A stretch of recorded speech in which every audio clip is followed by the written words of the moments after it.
Hello Internet! What am I doing today? Something that I've already kind of done. But my last one of this was why James is better than Snape, but that was a lot of opinions, if you will. So this time around, this is just why Snape is not a hero, okay? He's an amazingly written character. In my opinion, he is the best written character out of all of the books, or even you could say like in young adult fiction or anything like that. He's extremely well written, extremely well rounded, but he is in no shape or form a hero. Now, just like before, I have a long list of things, so strap in and get ready. Alright, so before I do start, I do want to point out, I know I'm a Gryffindor, and I know that I support the Marauders. Like, I have a lot of fan art of the Marauders, and I love I am a big Marauders and Gryffindor person, but this is in no way me just saying that Gryffindors are better than Slytherin or different things like that. The only reason I say this is because all of the bros that try and simp Snape always try and point out that I just hate Snape because I'm a Gryffindor, and that is incorrect. I have a lot of textual evidence, and you better strap in, okay? Alright, so we're going to go through a timeline of the bad things that Snape has done. We're not starting with the beginning of his life, okay? We're going to the bad things first. So as we learned in Half-Blood Prince, in the margins of his advanced potions making book, Snape would write down notes of how to make potions better and what actually worked, and that's why he was such an amazing teacher in theory. But also in the margins, he was coming up with his own spells like Levi Corpus, Sectum Sempra, among others. All of the spells that Snape was writing were all, you could argue, for self-defense, but a majority of the time they were just really cruel acts and really cruel spells, especially Sectum Sempra. So one thing that I really think we cannot look over is the fact that Snape, of his own accord, before he was ever a double agent, he was originally a Death Eater. He was part of a hate group. It's like he joined the KKK or, the Nazis. Anything like that. Now 3, going along with point number 2, Lily was trying to help defend him against the Marauders, and literally, Snape called her a racial slur. I don't want to hear it that it wasn't a racial slur at all, because it was, and it is, and I'm just trying to wrap my head around how someone can defend him when he did that, because obviously he has said it before. The fact that it rolls off the tongue and he says it so easily means that he has said it before. But also to say it to your best friend, not even having a romantic interest, I wouldn't ever say that to a best friend, ever. I wouldn't even think of saying that. I don't even think that word, and the fact that he uses it so pointedly at his best friend, I'm sorry, yo, I just don't I could end the video right now. But I have so many other facts, because apparently that's not enough for some people. Oh, and I'm not done with this. I'm not getting off of this hill. The only reason that he became a double agent, the only reason is because Lily's life was in danger, not because what the hate group was standing for was wrong. I'm going to repeat that, because I think some people need to hear it. The only reason that he became a double agent was because Lily's life was in danger, not because what the hate group was doing was wrong. The one thing that really gets me is a lot of the time I see people getting tattoos of the word always, and how because Snape's Patronus was also a doe, the same exact one as Lily's, then it was love, you know? No, that's called obsession. Okay, let's get that straight. Number 6 is more or less just a statement for you guys. Romantic obsession is not the same as pure love. Alright, number 7, is one that has always bothered me. A lot of people view the scene where Snape is holding Lily's lifeless body and clutching it as beautiful. But if we remember, there is a baby crying in a crib right next to you. Snape never once picks him up, tries to comfort him, or even looks at him, just holds Lily's lifeless body and then leaves. There is a baby, dude! That is the person that you love's child.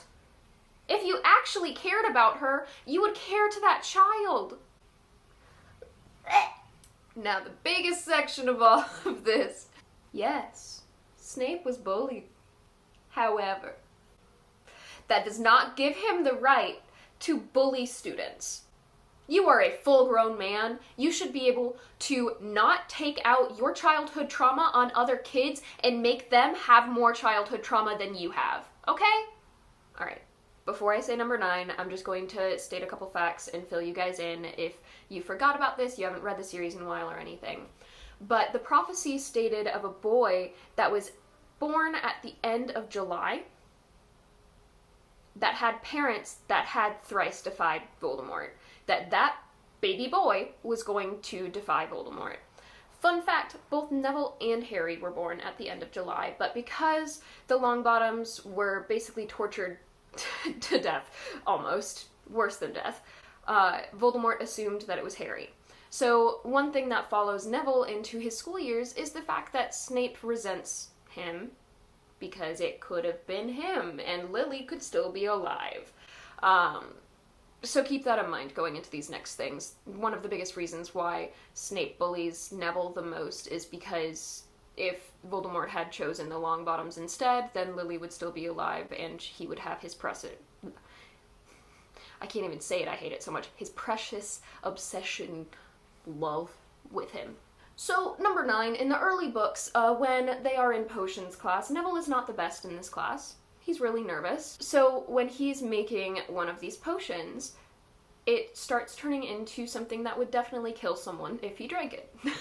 Classic mistakes as you're a young wizard. But instead of comforting him or telling him, hey, here's where you went wrong, no. Instead of doing that, he tells Neville, hey, at the end of class, you're gonna feed that to your toad. And what happens? He goes to feed it to his toad, and it almost kills him. Snape almost kills Neville's pet in something that makes him so happy. What the hell kind of teacher is that? So number 10 also involves Neville. In their 3rd year, when Remus is teaching, they go over boggarts.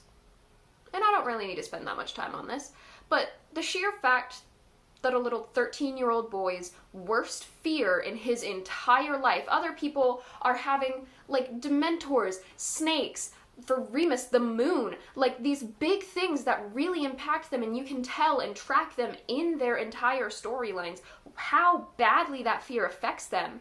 Neville's is Snape, okay? To bully a kid so much that their worst fear in their entire lives is you. 11 is more of just stating a fact. He was harsher on Gryffindors when taking away points for tiny little things like coughing, or for Hermione, raising her hand and doing exactly what he was asking of, like, somebody answer this question and she would answer the question. Okay, little things like that. While, at the same time, the Slytherins, his own house, were being bullies and just completely being snarky, sarcastic, talking back, all of that stuff, wouldn't blink an eye. So, favoritism. Believe it or not, that is a form of bullying. So number 12. Those of you who know me very well know that Remus is my favorite character, and anybody that tries to touch him, I will slaughter you. This one really pisses me off. At the end of the 3rd book, Snape tells all of the teachers and all of the parents that he is a werewolf, and they start getting floods of letters asking for Remus to be fired and lose his job, where it's already so hard for Remus to find a job because he's a werewolf in the wizarding world, and I just... So we are back on the him making fun of and bullying young children. So in the 4th book, Goblet of Fire, as we know in the first couple of books, Hermione had buck teeth. She was self-conscious about that, but in the 4th year, she started getting even more self-conscious because of puberty. And Draco did a engorgement charm on her buck teeth, and they just kept on growing. And when Snape saw, he said he didn't see a difference. This caused Hermione to cry and go up to the hospital wing, and when Madame Pomfrey was shrinking her teeth back down, she didn't tell her to stop at her normal size. She made them go a little smaller so they would look normal. This one is kind of a offhand comment. But, in Order of the Phoenix, when Dumbledore tests Snape with teaching Harry occlumency, Snape is very, very talented with occlumency. But yet, we never actually see him in these lessons tell Harry, just close your mind. Like, don't let me in. never actually teaches him any tactics and continuously infiltrates his mind and his personal thoughts and makes him go through things that he knows that he doesn't want Snape or a teacher to see. Yeah, you could argue that he's trying to teach him that Voldemort could do the same and could see the exact same thoughts that Snape was. But to never actually outright teach a student how to close their mind. This one is more another opinion for me, but I know a lot of other people share this, because this could be sweet to some people. To me it is not. During his dying breath, he has Harry, who's already so battle wounded and so emotional from this battle. He asks him to look him in the eyes just so he can see those eyes that look like lilies before he dies. Yeah, sure, sweet. Everybody's using Harry. Once again, Snape is just using Harry so that he can see Lily's eyes before he dies. Before I leave you with a final statement, I do want to bring up the point that a lot of people end up really attaching themselves to Snape and really liking Snape because he is given to the Slytherin community as one of Slytherin's only good characters, but I would like to list off for you Slytherins now a lot of you guys' book canon good Slytherins. Alright, so the top of this list is Merlin. Merlin himself was a Slytherin. Okay, so there you go. But also, we have in the old series, the Fantastic Beasts and Where to Find Them series, we have Leta Lestrange. You also have Phineas Black, part of the Black family. We have Abraxas. I forget how his name is actually pronounced because they never actually say it in the movies, but it is spelled Abraxas. And then, of course, in the next generation, we have Albus Potter, but we also have Scorpius Malfoy.